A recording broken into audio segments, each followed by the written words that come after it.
എടി നീ എന്നെ കേൾക്കുക എന്നെ പറ്റിയത് എന്താ നീ എന്തിനാ ഈ പാത്രം കിടന്ന് ഇവിടെ ഉറപ്പിക്കണേ? ഒന്നുമില്ല. എന്നാന്നുള്ള കാര്യം പറഞ്ഞാലേ മനസ്സിലാവുള്ളൂ. ഒന്നുമില്ലെന്നേ. വണ്ടി പോയിക്കൊണ്ടിരുന്നപ്പോ അങ്ങോട്ട് പോയിക്കൊണ്ടിരുന്നപ്പോ കുഴപ്പമില്ലായിരുന്നല്ലോ. തിരിച്ചു വന്നപ്പോഴും കുഴപ്പമില്ല.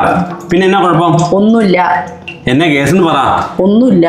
ഒന്നാമത് മുഖം വിഭജിച്ചുകൊണ്ടിരിക്കുവാണ്. എന്നെ കേസെന്ന് പറഞ്ഞാലേ അതിന് പരിഹാരം ഉണ്ടാക്കാൻ പറ്റുള്ളൂ. പിന്നെ എന്നാ നീ പാത്രം പഠിപ്പിക്കണേ? ഒന്നാ തല കുറുക്കോട്ടോ. എന്നെ കേസാ? ഇന്ന് പുറത്ത് പോയിട്ട് എനിക്ക് ചായ മേടിച്ചു തന്നോ? ഇവിടെ നിന്ന് പോയപ്പോ എന്താ പറഞ്ഞ പോയി ചായ മേടിച്ചതല്ലേ പറഞ്ഞത്? നിനക്ക് ചോദിക്കാൻ വളർന്നോ? ചായ കുടിക്കണമെന്ന് ചോദിക്കാൻ വളർന്നോ? ഞാൻ പറയൊന്നുമില്ല. നിങ്ങളല്ലേ പറഞ്ഞു എനിക്ക് ചായ മേടിച്ചു തരാന്ന്. ചായ വാങ്ങിച്ചു തരാന്ന് പറഞ്ഞു, ഞാൻ മറന്നുപോയി.